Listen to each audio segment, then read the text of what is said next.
Hello guys, welcome back to my channel dedication to education. तो हम लोगों ने अभी तक टेस्ट नंबर 3 तक सॉल्व कर लिया। जो हमारी यूपी पीसीएस की टेस्ट सीरीज चल रही है 2020 के लिए, उसमें हम लोगों ने टेस्ट 3 तक सॉल्व कर लिया है। तो आज मैं टेस्ट नंबर 4 पे डिस्कस करूंगा और आप सभी दोस्तों को समझाने की कोशिश करूंगा। तो यदि आप लोगों ने अभी तक प्रीवियस टेस्ट सॉल्व नहीं किए तो उनकी मैंने एक प्लेलिस्ट क्रिएट कर दी और जो उसकी लिंक है वो डिस्क्रिप्शन बॉक्स में दे दी है। तो आप लोग उन टेस्ट को अवश्य सॉल्व कीजिएगा। तो चलिए समय को नष्ट ना करते हुए सेशन को कंटिन्यू करते हैं और देखते हैं कि टेस्ट नंबर 4 का हमारा फर्स्ट क्वेश्चन क्या है। तो फर्स्ट क्वेश्चन है हमारा,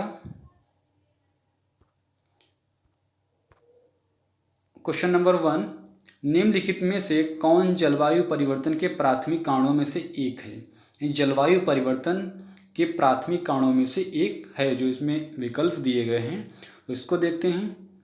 ऑप्शन ए है जीवाश्म ईंधनों का अत्यधिक दोहन। ऑप्शन बी तेल चलित स्वचालित वाहनों की विस्फोटक संख्या।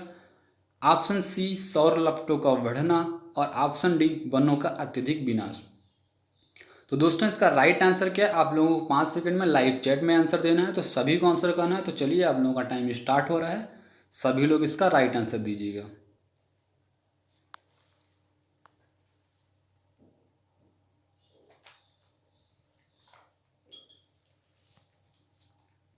तो दोस्तों इसका राइट आंसर क्या है, इसका right answer option B, option B तेल चलित स्वचालित वाहनों की विस्फोटक संख्या, यानी इन वाहनों की अत्यधिक संख्या होने के कारण जलवायु परिवर्तन के प्राथमिक कारणों में से एक है। तो हमारा राइट आंसर क्या हो गया, ऑप्शन बी। नेक्स्ट है, लोकसभा की बैठक के लिए आवश्यक कोरम संख्या क्या है। यदि लोकसभा की बैठक होना हो तो उसके लिए आवश्यक सदन के कुल सदस्यों का कितना प्रतिशत होना चाहिए। ऑप्शन क्या है, ऑप्शन ए है 1/6। ऑप्शन बी सदन के कुल सदस्यों का 1/10। ऑप्शन सी है सदन के कुल सदस्यों का 1/4 और ऑप्शन डी सदन के कुल सदस्यों का 1/3। तो दोस्तों इसका राइट आंसर क्या है आप लोगों को बताना है। तो चलिए आप लोगों का टाइम स्टार्ट हो रहा है, सभी लोग आंसर कीजिएगा।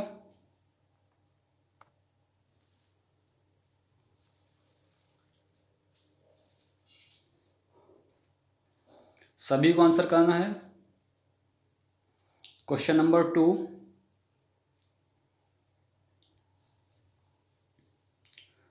तो दोस्तों इसका राइट आंसर क्या है, इसका right answer option B, B हमारा राइट आंसर। सदन के कुल सदस्यों का 1/10% लोग बैठक के लिए आवश्यक इसकी संख्या है। तो इसलिए हमारा राइट आंसर क्या हो गया, ऑप्शन बी। नेक्स्ट है, निम्नलिखित में से कौन संसद सदस्यों का सामूहिक विशेषाधिकार नहीं है। यानी जो संसद के सदस्य होते हैं इनमें से कौन सा उनका सामूहिक विशेषाधिकार नहीं है। ऑप्शन ए है वाद विवाद करने और कार्यवाही करने की स्वतंत्रता। ऑप्शन बी है संसद के आंतरिक मामलों को नियमित करने का अधिकार। ऑप्शन बी है गवाह के रूप में उपस्थित होने की स्वतंत्रता। ऑप्शन डी है सदन से अपरिचितों को बाहर करने का अधिकार। तो दोस्तों राइट आंसर क्या है, तो चलिए आप लोग इसका राइट आंसर दीजिएगा।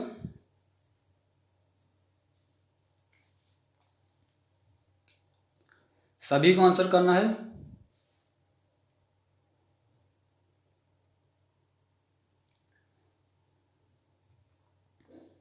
तो दोस्तों इसका राइट आंसर क्या है, इसका राइट आंसर ऑप्शन सी, सी हमारा राइट आंसर है। गवाह के रूप में उपस्थित होने की स्वतंत्रता संसद सदस्यों का सामूहिक विशेषाधिकार नहीं है। तो इसलिए हमारा राइट आंसर क्या हो गया, ऑप्शन सी। नेक्स्ट है, ऋग्वेद के कई भागों में अघन्य शब्द का प्रयोग किया गया है, इसका संकेत है। ऋग्वेद में कई भागों में एक शब्द आया है अघन्य, इसका शब्द का प्रयोग किया गया है, इसका मतलब संकेत क्या है। ऑप्शन ए है पुजारी के लिए किया गया है। ऑप्शन बी स्त्री के लिए किया गया है। ऑप्शन सी क्या है, गाय के लिए किया गया है और ऑप्शन डी क्या है, ब्राह्मण के लिए किया गया है। तो इसका राइट आंसर क्या है आप लोग लाइव चैट में दीजिएगा। तो किसके लिए किया गया है, सभी को आंसर करना है।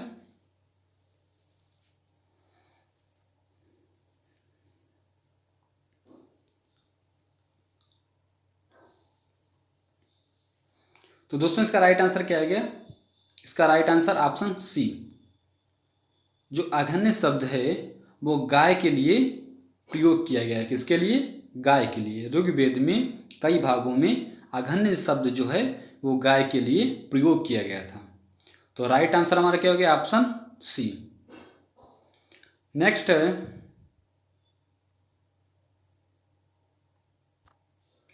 चट्टान काटकर बनाई गई निम्नलिखित में से कौन सी गुफा में 11 सिर वाले बोधिसत्व की तस्वीर उत्कीर्ण है? यानी जो चट्टान काटकर निम्नलिखित में से कौन सी गुफा है जिसमें 11 सिर वाले बोधिसत्व की तस्वीर उत्कीर्ण है? तो ऑप्शन ए है अजंता की गुफा में, ऑप्शन बी है एलोरा की, ऑप्शन सी है कान्हेरी की गुफा में, और ऑप्शन डी है कार्ले की गुफा में। तो दोस्तों राइट आंसर क्या है? आप लोग राइट आंसर कीजिएगा। तो सभी को आंसर करना है, तो चलिए आप सभी लोग आंसर दीजिएगा।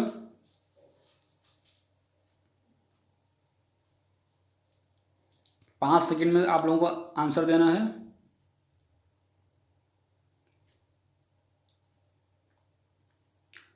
तो दोस्तों इसका राइट आंसर क्या है? इसका right answer option C Kanheri. चट्टान काट कर बनाई गई गुफा जो है वो कान्हेरी की गुफा है। उसमें 11 सिर वाले बोधिसत्व की तस्वीर उत्कीर्ण है। तो इसलिए हमारा राइट आंसर क्या हो गया? Option C. नेक्स्ट है, निम्नलिखित में से कौन सा कथन सही है? यहाँ पे कथन दिए गए हैं और आपको राइट बताना है कि कौन सा कथन राइट है और कौन सा कथन रॉन्ग है। कथन फर्स्ट क्या है? उत्तर प्रदेश की लोकसभा सदस्य संख्या 80 है। सेकंड क्या है? उत्तर प्रदेश की विधानसभा सदस्य संख्या 404 है। और थर्ड क्या है? उत्तर प्रदेश राज्यसभा सदस्य संख्या 31 है। तो ऑप्शन देखते हैं। ऑप्शन है केवल 1, ऑप्शन बी केवल 3, ऑप्शन सी केवल 2, ऑप्शन डी उपरोक्त सभी। तो राइट आंसर क्या है? आप लोग लाइव चैट में कीजिएगा। तो चलिए आप लोगों का टाइम स्टार्ट हो रहा है।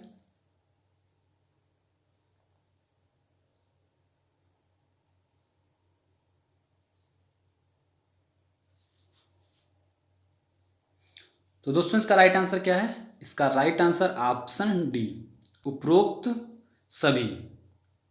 आप देखते हैं उपरोक्त सभी क्या है। फर्स्ट कथन है उत्तर प्रदेश की जो लोकसभा सदस्य संख्या है वो 80 है, ये हमारा राइट है। सेकंड क्या है? उत्तर प्रदेश की विधानसभा सदस्य संख्या 404 है।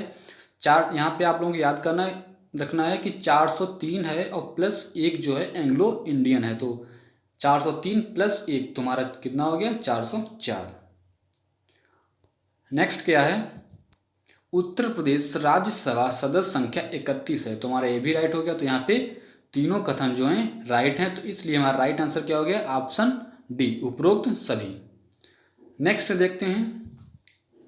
नेक्स्ट है, निम्नलिखित में से भारत का प्रथम राष्ट्रीय उद्यान कौन सा है? यहाँ पे राष्ट्रीय उद्यान दिए गए हैं, इसमें प्रथम कौन सा है? ऑप्शन ए है जिम कॉर्बेट राष्ट्रीय उद्यान, ऑप्शन बी है हिमिस राष्ट्रीय उद्यान, ऑप्शन सी है दुधवा राष्ट्रीय उद्यान, और ऑप्शन डी है इनमें से कोई नहीं। तो चलिए आप लोग इसका राइट आंसर कीजिएगा। सभी को करना है।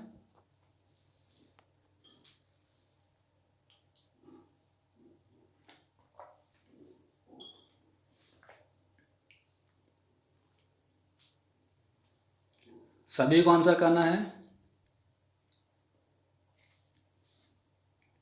तो दोस्तों इसका राइट आंसर क्या है? इसका right answer option A Jim Corbett जो राष्ट्रीय उद्यान है वो भारत का प्रथम राष्ट्रीय उद्यान है।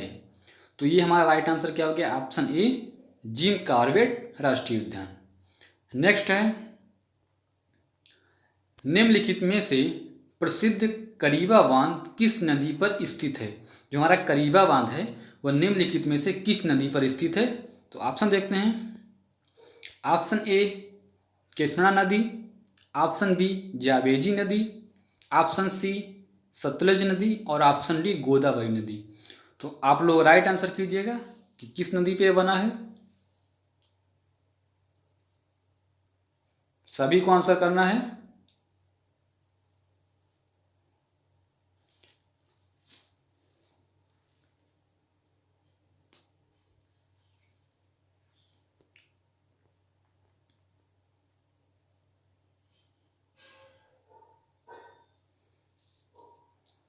तो दोस्तों राइट आंसर क्या है? इसका राइट आंसर ऑप्शन बी, जो जाबेजी नदी है उस पे करीबा बांध बना है। किस पे? जाबेजी नदी पे। आप लोगों को याद रखना है, इसका राइट आंसर क्या हो गया? ऑप्शन बी, जाबेजी नदी। नेक्स्ट है, वायुमंडल में नाइट्रोजन की उपस्थिति कितने प्रतिशत है? वायुमंडल में जो नाइट्रोजन है उसकी उपस्थिति कितने प्रतिशत है? तो ऑप्शन ए है 77%, ऑप्शन बी है 78% और ऑप्शन सी है 65% और ऑप्शन डी है 51%। तो राइट आंसर क्या है? तो आप सभी लोग चलिए इसका राइट आंसर कीजिएगा।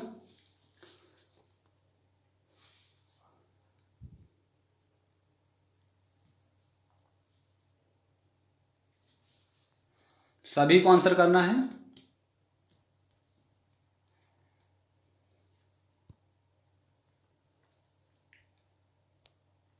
तो दोस्तों इसका राइट आंसर क्या है? इसका right answer option B, option B 78%। वायुमंडल में जो नाइट्रोजन की उपस्थिति है वो 78% है। कितने परसेंट? 78। तो इसलिए हमारा राइट आंसर क्या हो गया? Option B. नेक्स्ट है, राष्ट्रीय विकास परिषद का अध्यक्ष कौन होता है?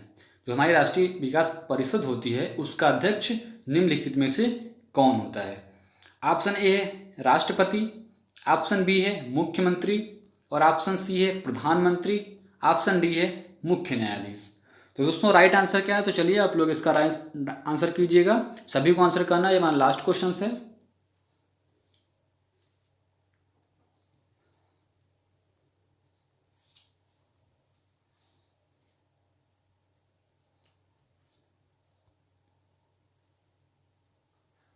सभी लोग आंसर कीजिएगा।